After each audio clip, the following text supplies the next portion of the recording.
They were diving into how to transform your perspective through changing your mindset and how this shift can radically alter your life's trajectory. Let's explore these ideas together. Welcome to today's podcast. I'm your host, Ryan Carthage. We're going to explore how just a simple shift in your mindset can dramatically change your life, right? Imagine wake up every day believing that the world isn't just happening to you, but it's happening for you. Every challenge, every opportunity perfectly orchestrated to enhance our life, right? So let's dive into this journey um, through mindset transformation, right? So let's talk about the incredible power of mindset, right? Many of us go through life just reacting to events at, as they happen, right? Often we feel like we're at the mercy of our circumstance. Things are just happening around us and we don't have any control of any of it, right? But what if I told you that the biggest battle and the most profound victories happen right here in our minds? When I was in college, I chose to move into an apartment. And when I made that decision, I was hit with blow after blow after blow. And when I moved in, I had a full time job, I had a roommate. But then my roommate moved out and got engaged to his girlfriend. Beautiful, beautiful thing for him, right? It was a great, great experience. But for me, I had to come up with some extra cash. Then my job cut my hours. I went from working 35 hours a week to working 12 hours a week, right? I felt like I was at rock bottom. This was a rock bottom moment for me. I remember sleeping on my futon mattress and literally only having a gallon of water in my refrigerator, right? And my only meal came when I went to work. And I didn't know at this moment what to do or even where to turn. So I woke up one morning and I went to the library and I just started to research how to change my life. This was the beginning of a shift for me, right? And this shift saved my life. It wasn't overnight, it wasn't immediate, but this was the beginning of me realizing that there was a different way to approach life in the way that I experienced it. So as I dug into mindset, what I found and what I realized it meant was the perspective in which we see the world, right? I came across a ton of things that stood out to me as I was doing my research on how to change my life. And I came across this whole mindset thing. And what I realized is that we have control over the perspective in which we see the world.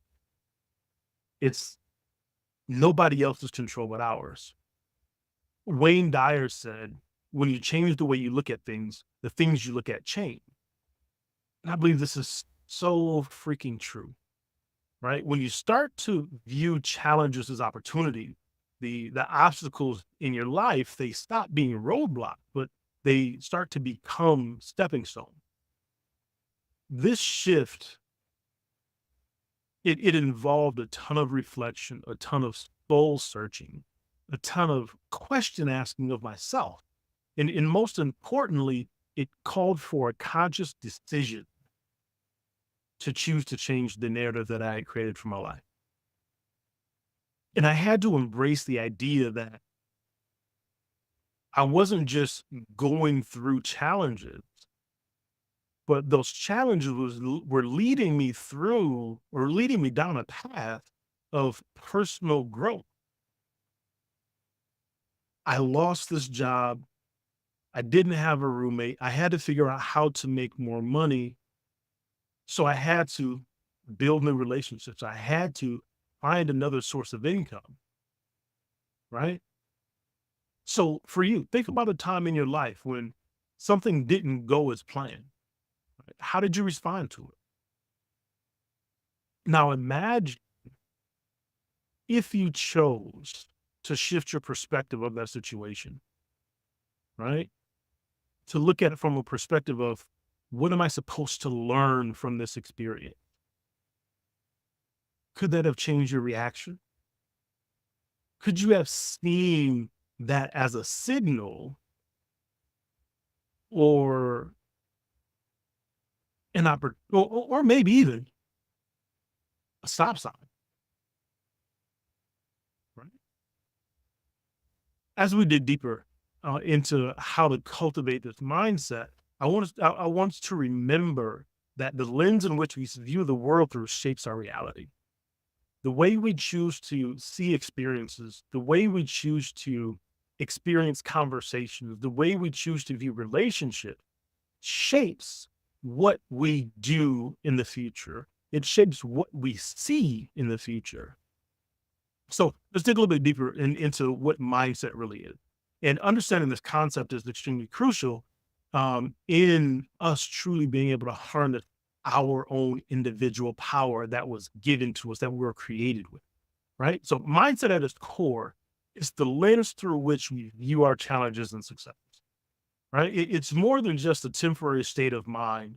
It's the foundation of how we interpret every experience, every setback, and every victory, right? Our mindset affects our daily decision and even on a long-term basis and a long-term aspiration, right? It's the story that we've chosen to tell ourselves about our experience, about who we are, about how we were raised and how we were cultivated, right?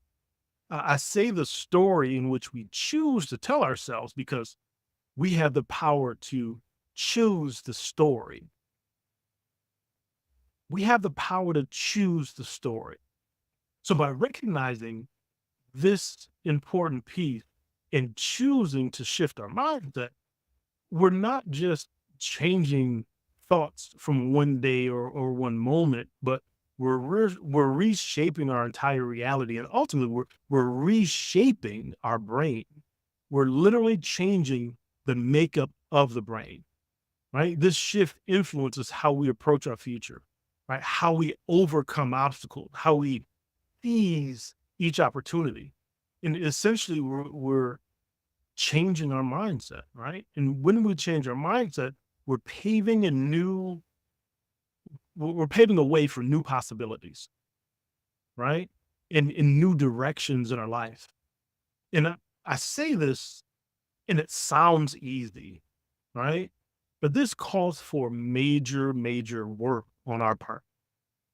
And it's a process, not something that's going to be immediate, but it's a process.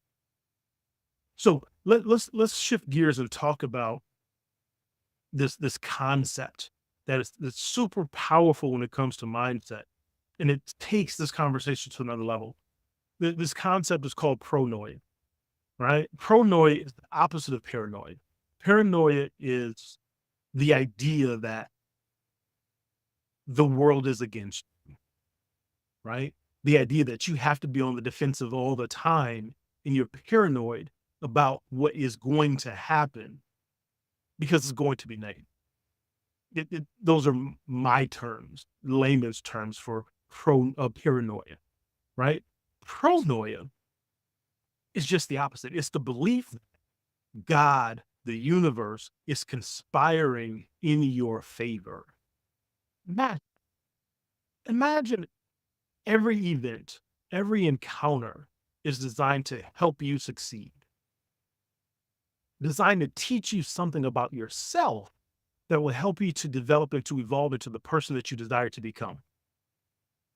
What if that was the possibility? Pronoia is the radical belief that the universe is plotting to make you happy. Adopting this mindset and this idea of pronoia or this pronoic mindset, it means seeing potential growth and positive outcome in everything around you, right? It's believing that even the toughest challenges are setups for your greatest rewards, right? Because this does not mean that we're ignoring the difficult things. We're ignoring the things that don't go in our favor. We're ignoring the quote unquote negative things in life. We're not ignoring those, right? But what it means is we're acknowledging that those things will happen in our lives, but we're choosing to reinterpret what those mean. We're choosing to reinterpret the challenges, and we're choosing the label of the experience to see them as opportunities to advance and evolve. That's what developing this pronoic mindset actually means, right? It's not a pie in the sky idea and we're just going to be oblivious to things that are happening around us. No, we're accepting the things that are happening around us and we're looking for the opportunity in those things around us, right? You see, the way the brain works is it doesn't know what's real or fake, right? The brain is designed to take the data that it's given or take the information that it's given. So we as humans, we place labels and feelings and emotions on things. The brain just takes the information and works to create based on just the sheer data, the raw data itself that it received, right? And so if you say, I'm not good at this, or I'm no good, right? The brain, what it ensures is that it's going to identify opportunities that's going to reinforce that you're not good, right? You're not good at that. You're not good at this. You're not good at anything. The brain is going to identify opportunities to reinforce that, right? There's a structure in the brain called the reticular activation system. And this structure is a cluster of neurons in the base of the skull that it what it does is it filters out information that we deem not to be important, right? If we received all of the stimuli and all the information that was always happening around us, we would go into sensory overload all the time, right? So the reticular activation system is designed to only allow in the information that we've deemed to be important. So if we view the world as negatives, we make sure that we've determined that the negative things are what's important. So what we identify are things that are in alignment with things being negative. The way we view conversation are always going to be from a negative perspective. We're going to hear them. We're going to hear the words as negative. We may not even interpret the information that's actually given because our perspective, our view of the world now is shooting from a negative perspective, right? Whereas if we chose to say, I'm not good at this yet, right? Or I'm becoming better at that, then we would view things from a positive perspective and would allow positive things to come into our lives. So what happens is it ultimately becomes or feels like a self-fulfilling prophecy, right? From a negative perspective, I think I'm no good. I'm not good at this. So we find things that we're not good at. We're just naturally, it feels like naturally identify things that we're not good at. And we continue to, even if we start to make a little bit of progress, we ultimately, we call it self-sabotaging that experience because our reticular activation system is capping us at a certain level because we already said we're not good at it. So we're going to ultimately be able to make that happen, right? So it feels like a self-fulfilling prophecy, and you find yourself saying, "See, I told you I was no good at that," right? But like I said, the reticular activation system works in the opposite as well. If you tell yourself that you are good, or I'm not the best at this yet, that opens up the opportunity for you to become aware of things and opportunities so that you can become better because you've made it a point to make it important to say, I'm getting there or I'm growing, or I'm not there yet. So you leave the door open. right? And that shifts the the, the awareness of the reticular activation system, right? And so you become aware of more opportunities to reinforce the skill and the opportunities for you to use those skills more, right? And so I want you to think about a recent challenge, a difficult moment, right? And think about it through the perspective of pronoia. How could that difficult moment serve you? How could that difficult moment be designed to teach you something that will help you become the person that you truly desire to become? How could that be working in your favor? Right? Maybe it taught you that lesson, or perhaps pushed you outside of your comfort zone, leading you to grow. Embracing pronoia, like I said, it isn't about just blind optimism, right? It's about actively choosing the perspective that enhances us, that enhances our resilience, and it directs our action toward things of progress, things of growth, right? Toward the positive outcome, right?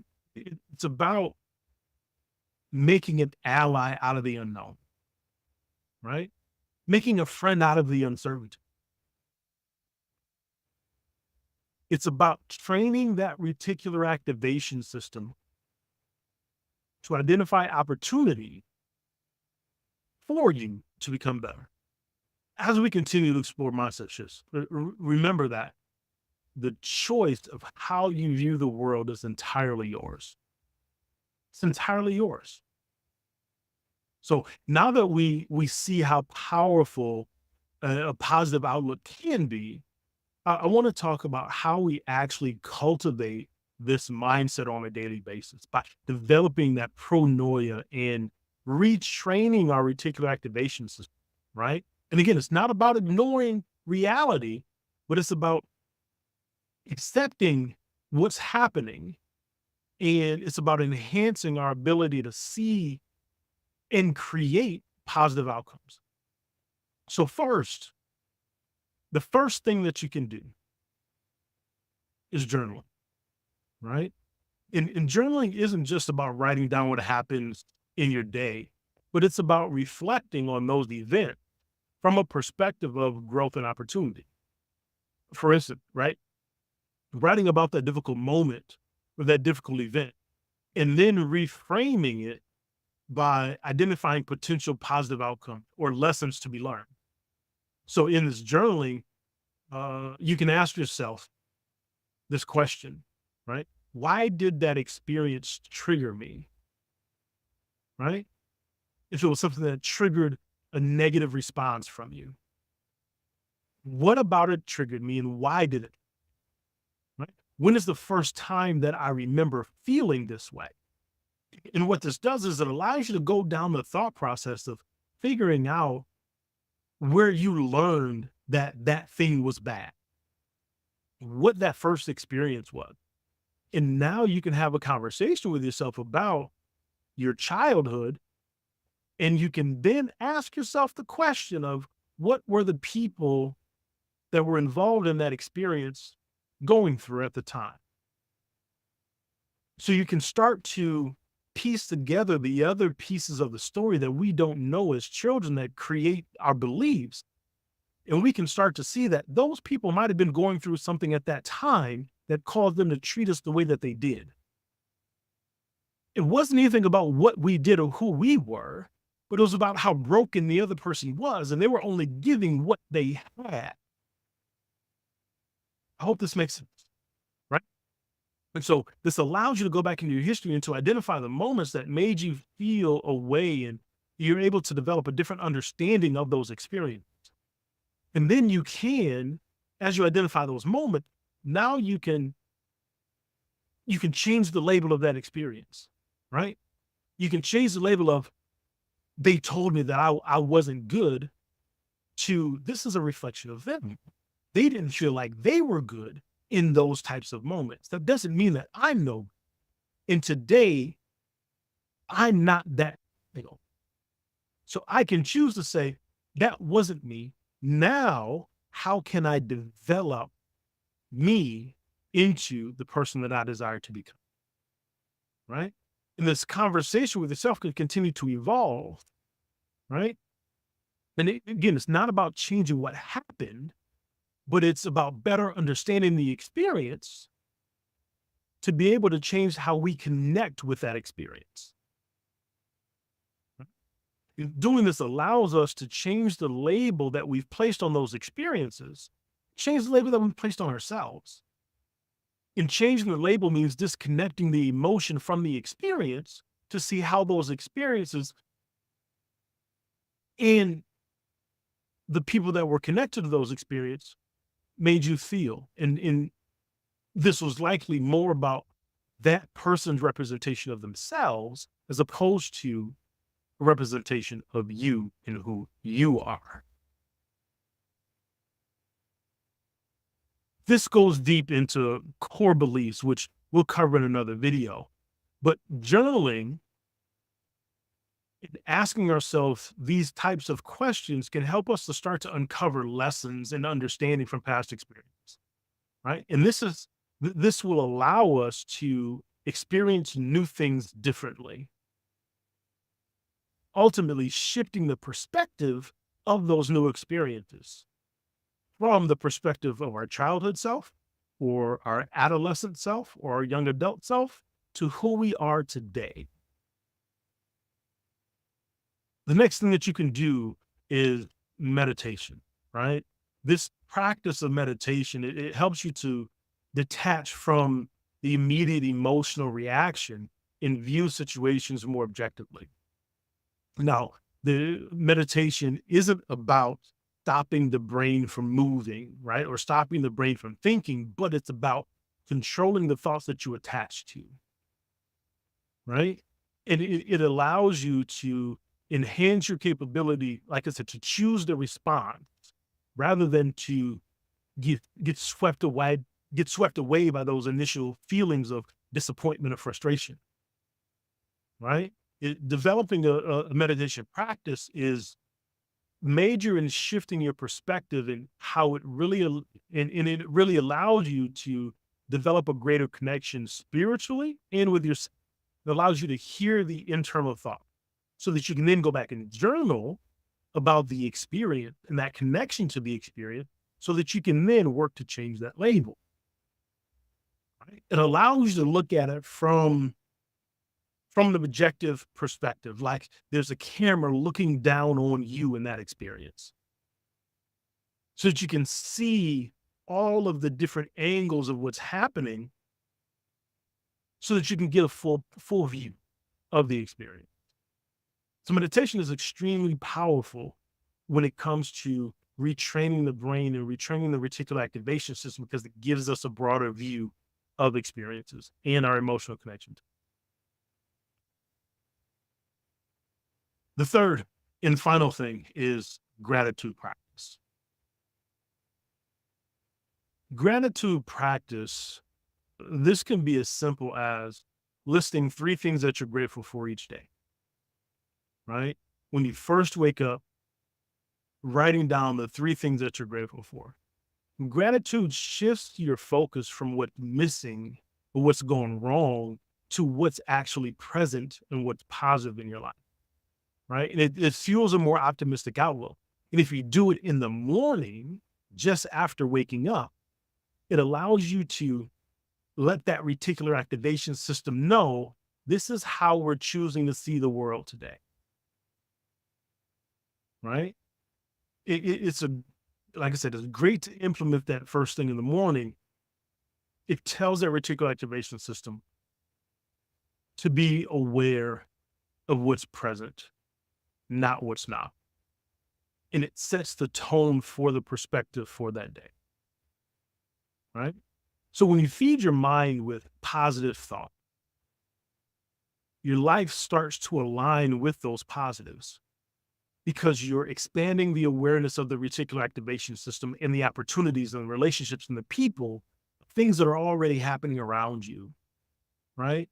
It's about seeing the good and more good follows, right? You become more aware of the good things, the opportunities, opposed to the negatives and what you don't have, because you're more aware of the positives that are already happening around you. But because the reticular activation system was blocking those out, those blind spots, now you're able to see them because you've chosen to make positive important.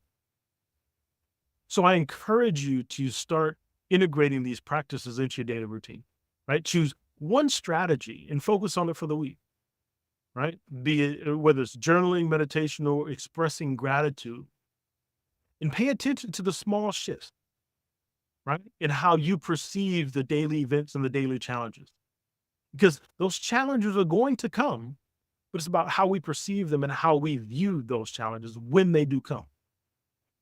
So remember, cultivating a positive mindset through practice doesn't just change the outlook, but it changes the outcomes.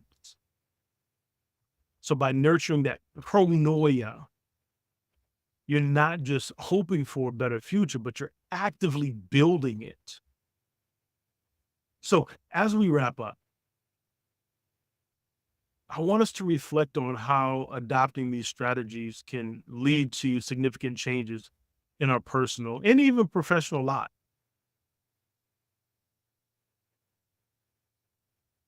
Like I stated before, I want to build a community.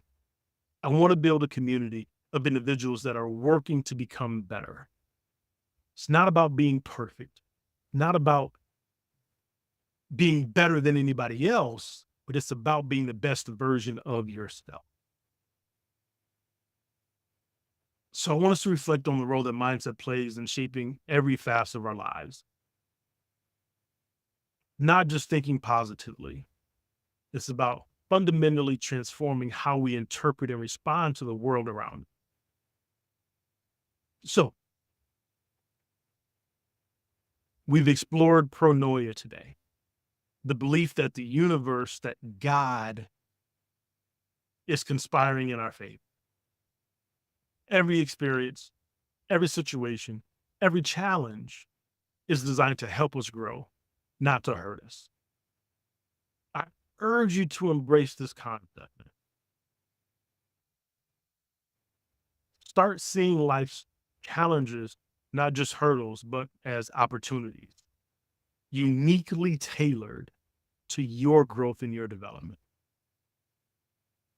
So let's not fear change, but let's embrace it as a necessary chapter in the story of who we're becoming and who we're meant to be.